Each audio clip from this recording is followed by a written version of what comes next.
Thank you for tuning in to another episode of my Veterans to Success podcast. You probably know by now, my mission is to help 1 million veterans and entrepreneur business owners achieve the dreams, goals, and aspirations they deserve. That is why I created the Veterans to Success podcast, because I get to interview guys, men and women, who want to share their fascinating stories with you about their time before, during and after their time in the military, so you can benefit and overcome your challenges. So sit back, relax, and get ready to be mesmerized, astounded, and entertained.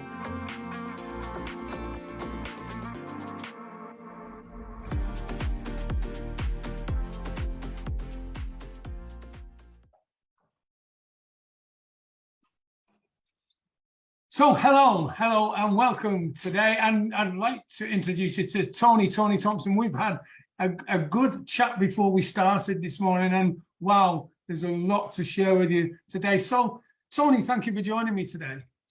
Thank you, Joe. A pleasure. And you know, the purpose, as you know, the purpose of these interviews is just so we can chat about what sort of makes you tick.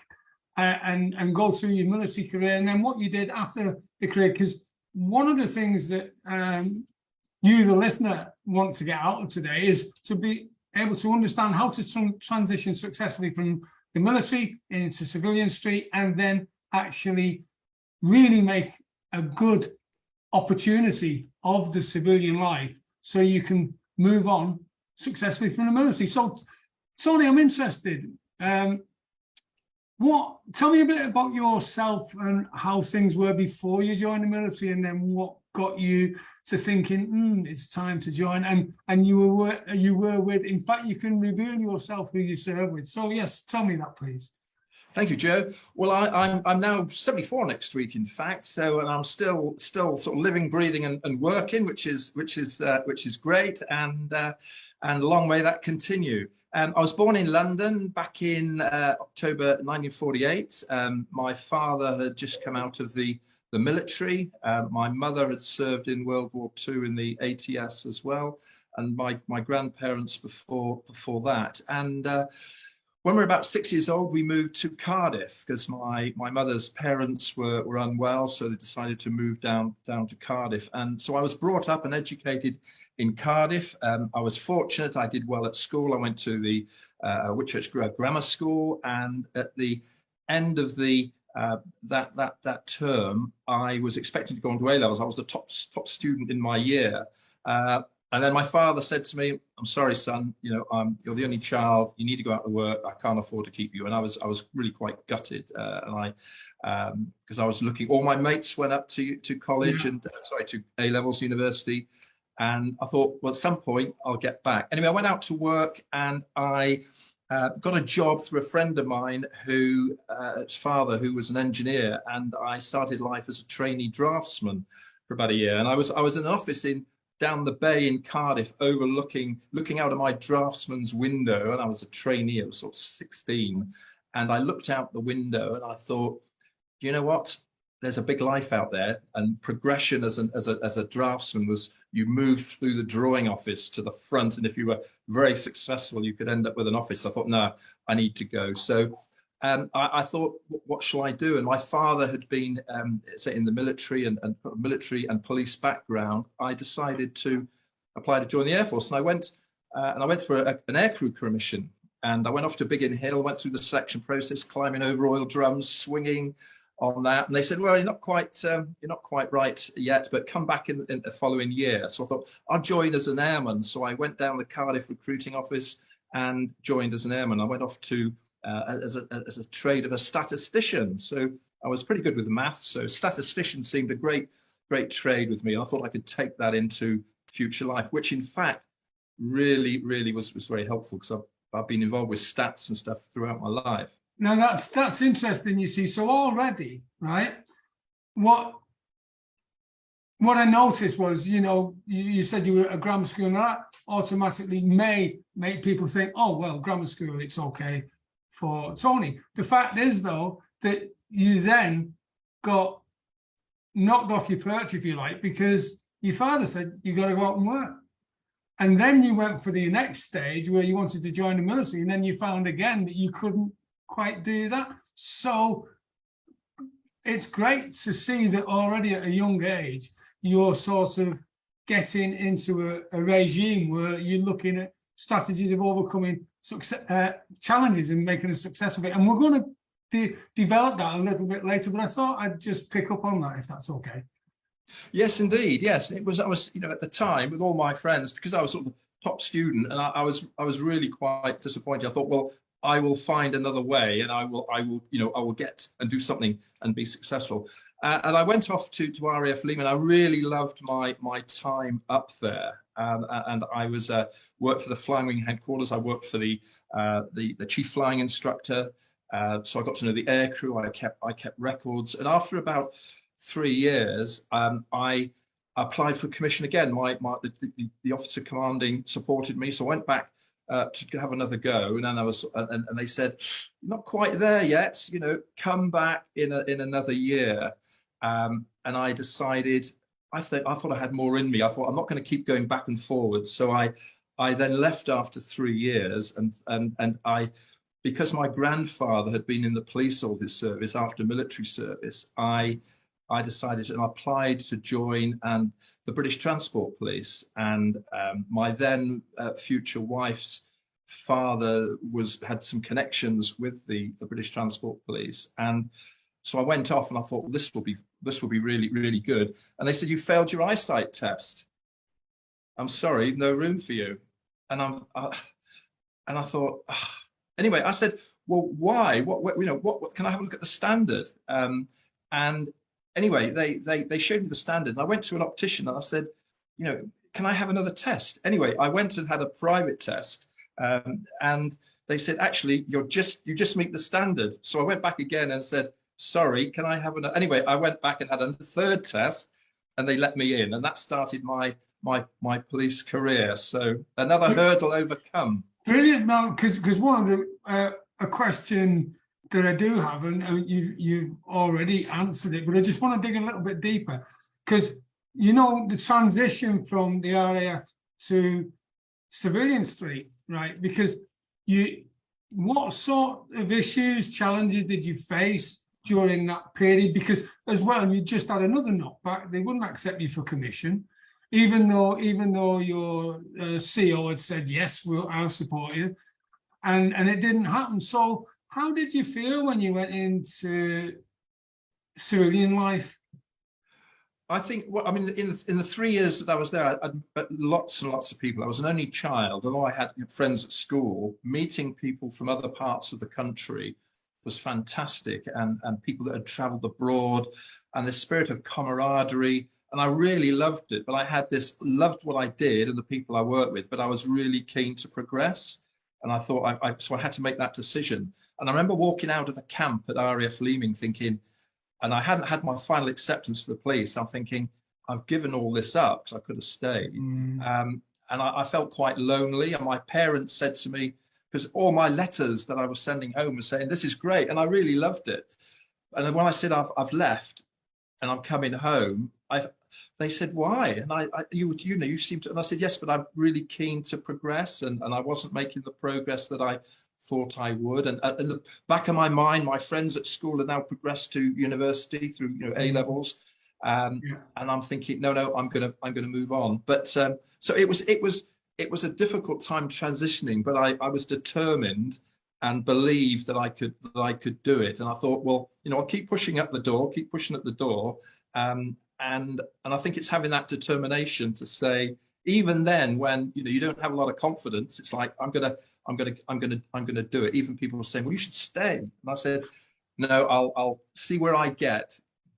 Yeah, and isn't that interesting? Because I say to my sons and to people that I work with on a coaching basis, and when I'm helping them overcome challenges, the one thing that I've found interesting that has quite often stopped them from achieving something is because they're being limited by someone else's self-limiting beliefs, if that makes sense.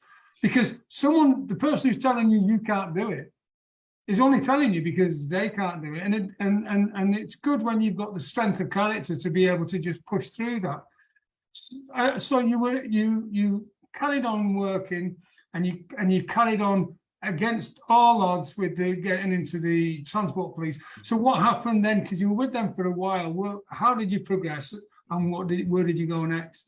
Well, I started life as a constable at Hull Docks, because my eyesight was all on the borderline, I had these specs to wear, and I was the only police officer up there with specs. So they're always like the cop with the specs on, so you stood out. Eventually, I thought, well, particularly when I got transferred down to London, I got some contact lenses and had them for the rest of my life. But at the time, I stood out, and that was okay. And I was looking at the day, I think about 51 years ago, I dealt with my first fatality. And I remember writing home to my grandfather, who'd been in the police, and he said, well, when I was in South Wales, when they were building the pits, I had 13 fatalities in the Depression in 6 weeks. So while he was alive, he was sort of giving me his war stories. So mine looked quite minuscule in comparison. But in 6 years, I applied myself and I passed. I was a sergeant after 3 years. I was an inspector based in London after 6, and I was a chief inspector after 9, and a superintendent after 15. So I came top student in the police training school, and one of the things I was really proud of at Hull, one of my colleagues was killed going to a tanker explosion. A vehicle with a tanker went into the docks under a railway bridge, and it released some chemical, and he went down to deal with it, and he got killed in the explosion. Right. And his parents created a trophy called the Keith Winter Cup for the probation to get the highest marks, and I worked hard and I got it. So not only British Transport Police across England, Wales, and Scotland. So it's one of the proudest moments of getting this, from a friend who I'd worked with. Oh, wow. So yeah, that was really good. So we'll come back to progressing after the Transport Police in a second. What I would like to do, because it's all right to put things into snippets and sound bites. No disrespect meant. The reason I'm saying this is because you have strategies, right? I imagine success strategies, and just the same as most of us, we just say things as a matter of fact, and people think, well, how did you do that? So what's the secret of your success? When you get up in the morning, what's the process you go through, no matter what you're facing? Well, I think in terms of moving forward, I think being a good listener and being able to ask questions, listening to people. And when I was in the Air Force, I was sort of at the very, very 17. I was listening to what people were saying about their work, their stories, their life, and that was listening to people and being an active listener. And that's so important, not just hearing, listening. And that became really important over the years. And then asking questions. And when I was in the Air Force, I used to hitchhike home when it was allowed then. This was sort of back in the late 60s. Yeah. And I'd be thumbing in my uniform from North Yorkshire going down to Cardiff. And I knew all the different stop-up routes. And of course, learning to speak to people who I'd never met before and asking them questions like, well, where are you going? What you doing? What you do? And I had to push myself because I was quite shy at the time. And I thought, well, I can't sit in silence. So I'd say to this lorry driver, what's your load? And by that questioning and asking questions and being actively listening, I think helped me a lot. And that was one of the key things. But going back to what do I do when I get up in the morning?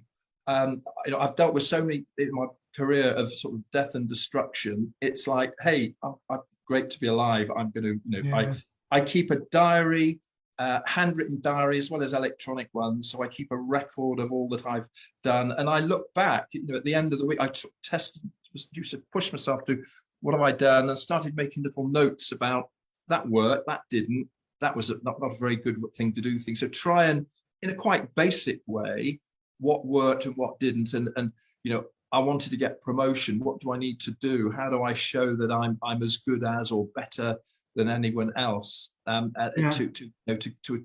So it's like yeah, I'm alive. A lot of people aren't. I'm healthy. I'm going to, this is going to be a great day. This is going to be a great week. And I've sort of taken that with me all the way through. Which is brilliant. Yeah, that's a great tip, because I was speaking to someone yesterday. I had to go to somewhere, and in a where was it?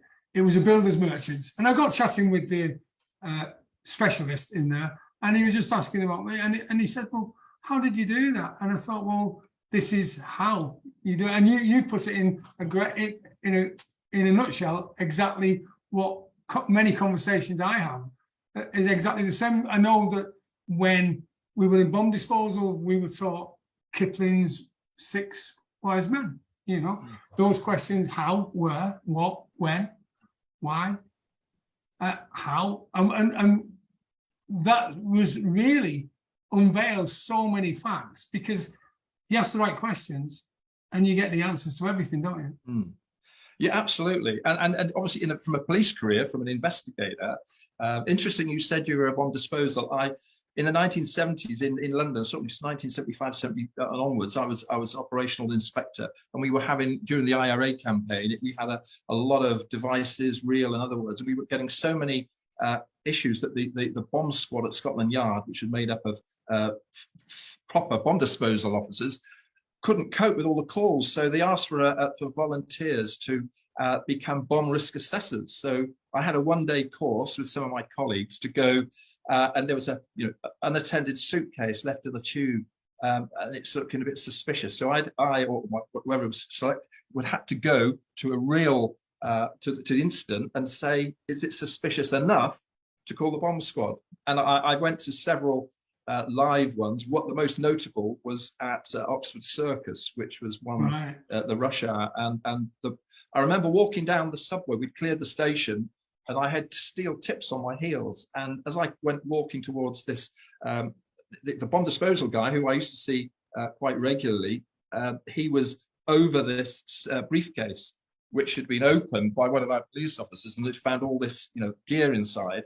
And as I walked towards him, he said, "Don't come any closer. It's a real one." And I've been to other ones as well. But it's and you've been there, you've done it. I did it in quite a basic way. But anyway, we're here to tell the tale. Yes, well, and in fact now, so the success strategies on going through. It's interesting that you keep a diary, you keep a log, a journal, if you like, and you have a look at those particularly great questions. What went well? What didn't go so well? And what am I going to do next time to make it better? And so that leads nicely into the next aspect of what I'd like to cover with you is, how do you deal with failure? And we're not even through your full career yet. So we're only how old are you? But 35, 40 at this point, and you've had a few knockbacks. So how do you deal with it? What do you do? Well, if you're going for like a job interview or internal or external promotion, I would always say, can I have some feedback, verbally or in writing? Why? Like promotion boards, I got promoted pretty quickly. Then as I got higher up the rank, there were times when I thought, I should have got that one. You too tend to compare yourself against the competitors.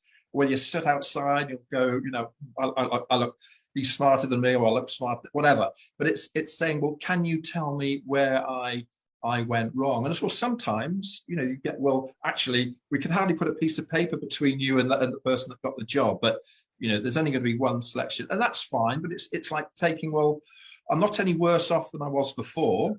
I'm still doing this job, or I'm still, and let me learn. And if they give me a gem, and I subsequently, I sat on police recruitment selection boards. I've sat on lots of, and I will try and give some helpful feedback that will help them for the next time. And that might be in verbally, because there are constraints on feedback in organisations about what you can put and shouldn't put. But you can say, you did really well, or you did. So it's about thinking about it. Sometimes you think, well, actually, I didn't want to join the organisation anyway, but it's what can you tell me anything why I didn't get the job? And importantly, what I could do better if I came back for another job with the same organization. And if people are open and honest and say, well, we think you could work with us, or you need to get a bit more experience in this area, then I think it's about giving feedback. And now I've got a few years under my belt, I feel I can give feedback if people want to take it. We were talking about children. My children, I'd say, look, you want to think about this, you want to do that, and of course, I said, well, I've been there, I've done that, and of course, but people do tend to go off on their own way. But yeah, you try and give people some help and say, I've been through that problem. Try this. So as an interviewer, then sitting on a panel, what would, if a guy ex-military comes in, right? Well, then a certain amount, and a guy being male or female, by the way, when they come in, there's a certain process that they've got. So you understand the way they work pretty much. What would they need to demonstrate to set them apart from other people, interviewees? Well, I must say that people, men and women coming from the military, present a huge potential for the police and the emergency services, because they worked in a disciplined environment. They know how to understand orders and give instructions. They know how to work in difficult environments. So they come in with a huge amount of credits already. And we took on a lot of military people. But you'd say, well, to tell us a difficult situation you've dealt with, particularly, if you come into the police where you've got the risk of assault, you're dealing with lots of unpleasant things. And without fail, I don't think I can recall one that hasn't been able to produce an account. And I think very few didn't get through the system and they're also well prepared in terms of the police initial recruitment exam. The military helped them, and that was very, very good as well. In terms of, I didn't have that at the time, but now things have moved on. They'd prepare them so you could see how they presented, how they looked, how they answered the question. And I think there's now with military personnel transitioning to civilian life, there are so many facilities offered to them in terms of courses, and I would recommend anybody that's thinking of going in to say, grab as much as you can, because you may never get those other opportunities, even if it's something like think that you're not necessarily going to do. I'm 74 next week and I'm still learning. You never stop learning. And it's like, grab the free opportunities with both hands and make the most of them, because a few years time you think, well, actually I got a course on that, I remember doing this, I remember doing that, and that will help a prospective employer to actually think, well, this person is worth taking on. But don't be fearful. No, and I still marvel at some tasks that I get now, and I think, so that's where my military skills and military experience come in. I knew I'd use it one day. So again on Civvy Street. So let's move on from the transport police then. Where did you go next? Because I want to start thinking about how important strong social and business networks are now. So now you've started to build your network. What are you doing now? Well, I left when I finished. I did 32 years in the British Transport Police, and then because I was doing a lot of work around disaster management, I became an independent consultant for about a year, and that was quite hard, trying to setting yourself up on your own, because I'd worked from an environment where, from the military to the police, where you have this huge support network, and you may have probably found that yourself, you're on your own. I need equipment, I need do I work from home, so that was good. And then one of my colleagues, one of the guys who worked for me, said, the government are looking for some deputy directors, and I applied and I got a job, and I was a civil servant for 2 years for the office of the Deputy Prime Minister, and I was in charge of sort of coordinating the emergency responders in the southwest England. And then I got approached by the British Red Cross, who had created this new post of head of emergency response for the UK, and I transitioned quickly from a civil servant to the head of emergencies of the British Red Cross, and I joined just after the tsunami, so I was involved in parts of that, and London bombings, and then I decided, because I was commuting between Somerset and London, my kids were growing up and I wasn't seeing them, and I decided I'll come back here to Somerset and I'll set myself up. And before I had a chance to do that, I got approached and said, do you want to come and do some work in the Middle East? So I went off in 2008 on a one-year contract to work for the Abu Dhabi government at a military base in Abu Dhabi. And that 1 year turned into several years, and I stayed. And I came back to the UK in 2014, and then in 2011 I'd set the company up. I'd set my company Otto up in emergency management consultancy and training, and developed it from there. And I was looking for advice. There's a lot of information available to people, particularly now with online training, government support. It's better now, a lot better than it was. And really it sort of developed it from that, and listening. The network is hugely important, building up people who you can exchange ideas with and keep in contact with. So all my record keeping, which I continued, has proved to be great. I just sort of transitioned into this. And of course, now as the technology's developed, it's a lot easier to keep records and keep in touch with people. So during that time then, during your career, I would imagine that you've had coaches, mentors, specialists, people you've been able to go to for help, advice, support. How important do you think it is to have a good support network, i.e. a good coach or mentor?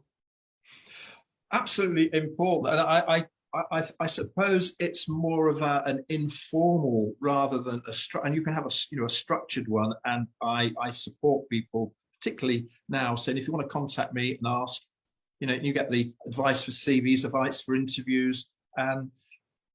And it's like watching somebody who I think they did that really well, whatever the job was. Well, how did they manage that?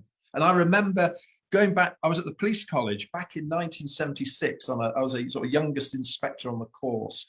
And there were presentations in the stage at the front by military and police personnel about leadership. And then this guy came from a university. He was a university lecturer.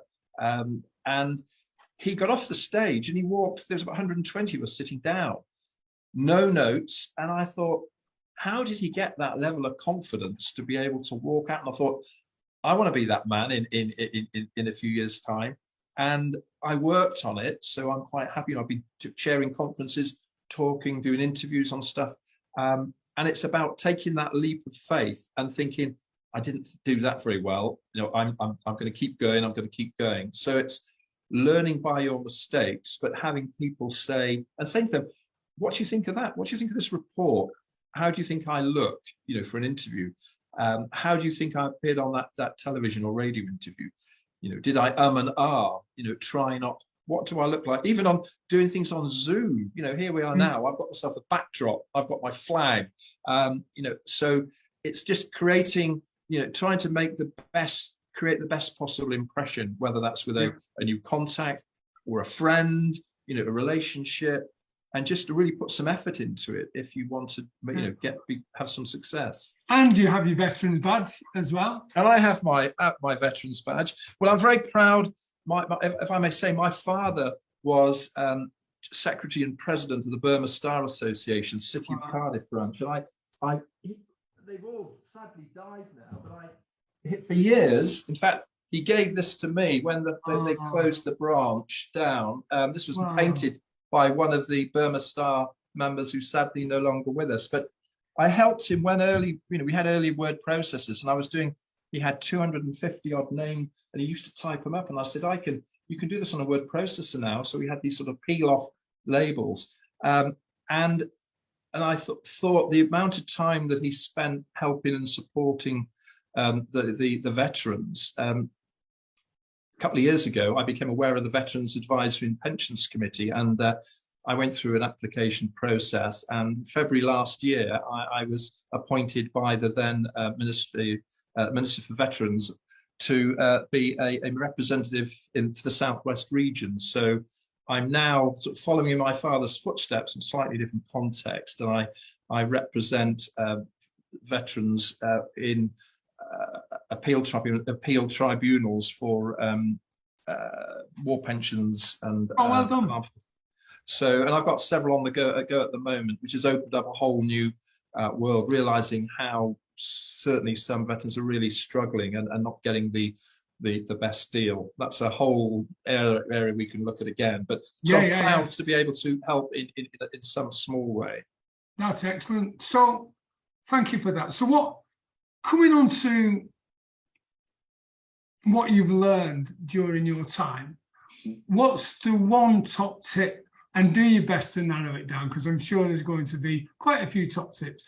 What is the one top tip that you would give a veteran or someone leaving the military that will help them achieve their success?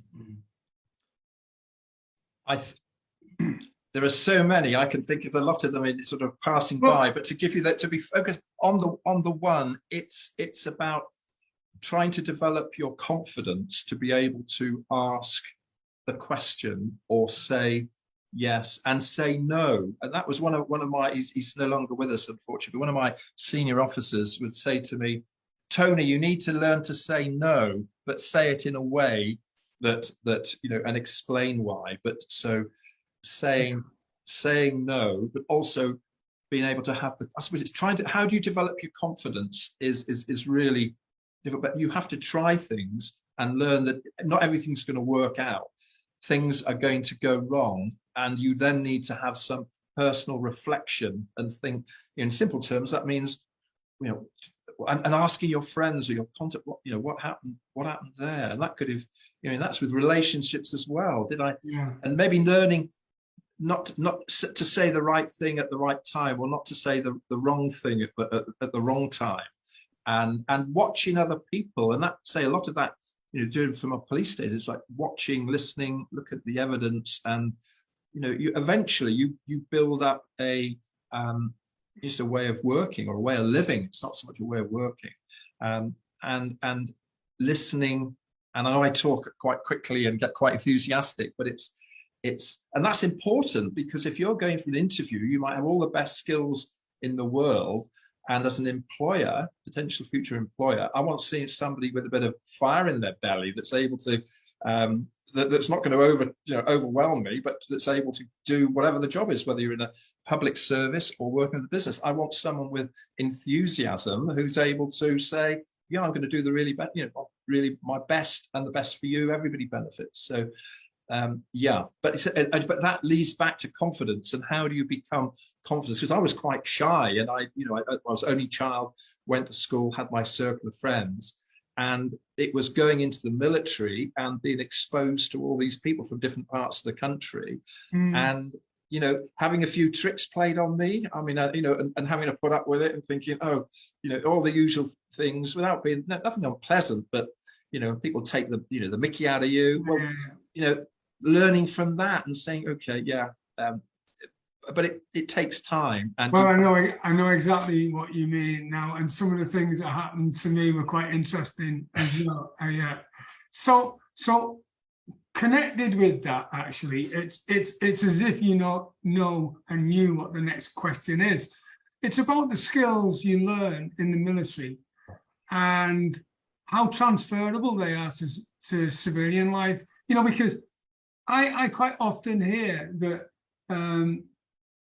guys in the military think that, okay, well, I was a radio or a signaller, or I was a driver, or I was an engineer, and that's not useful in civilian streets.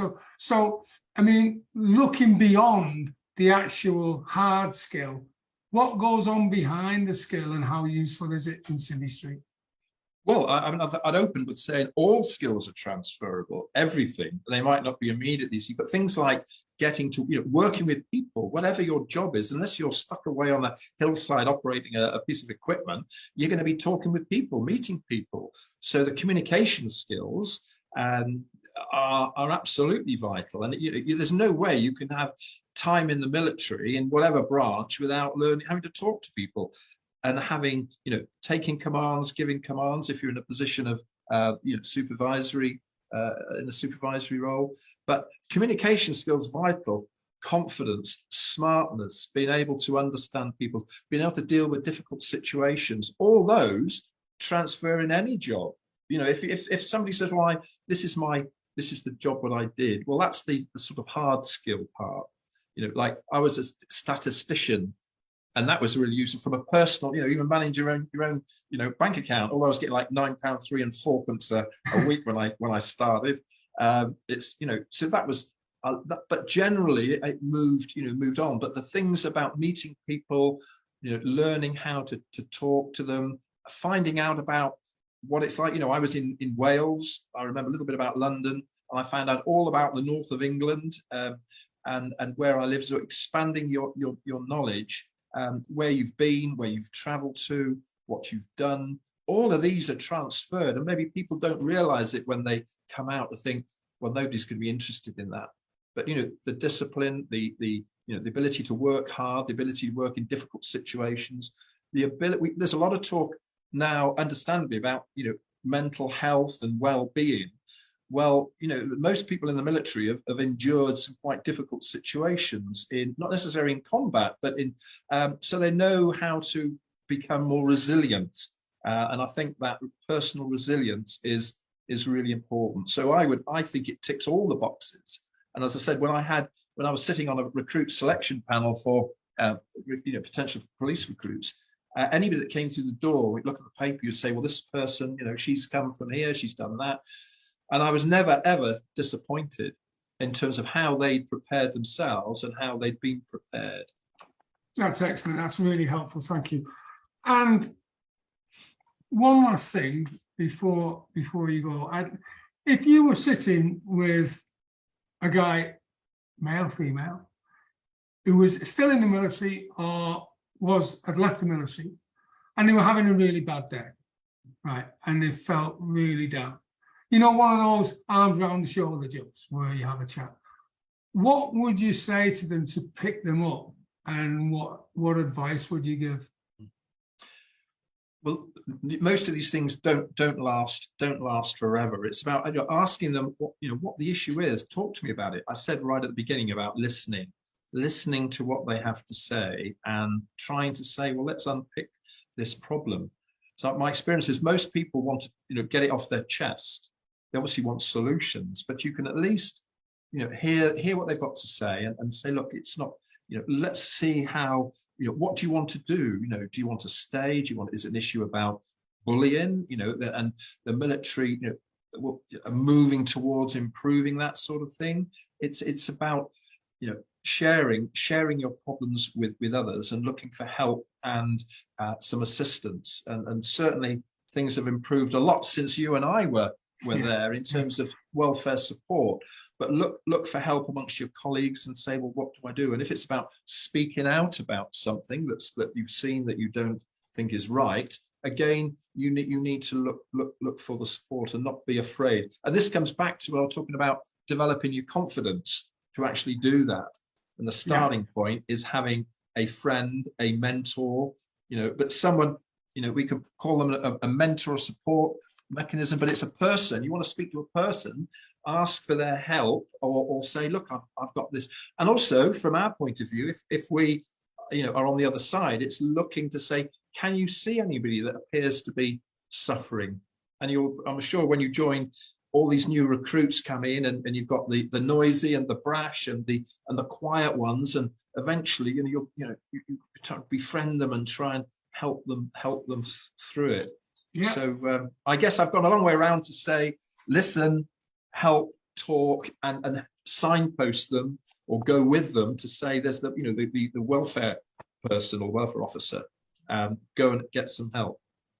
Brilliant. That's fabulous. So what I get from today, thank you so much for your time, Tony, is be an active listener, ask great questions. In the morning, when you wake up, just say, wow, I'm alive. Failure is the true champions, so ask for feedback. Get confident within yourself and with others in being able to say no as well as yes, because that frees up the time for you to deal with the yeses you've given rather than feel guilty about the no's that you can't do.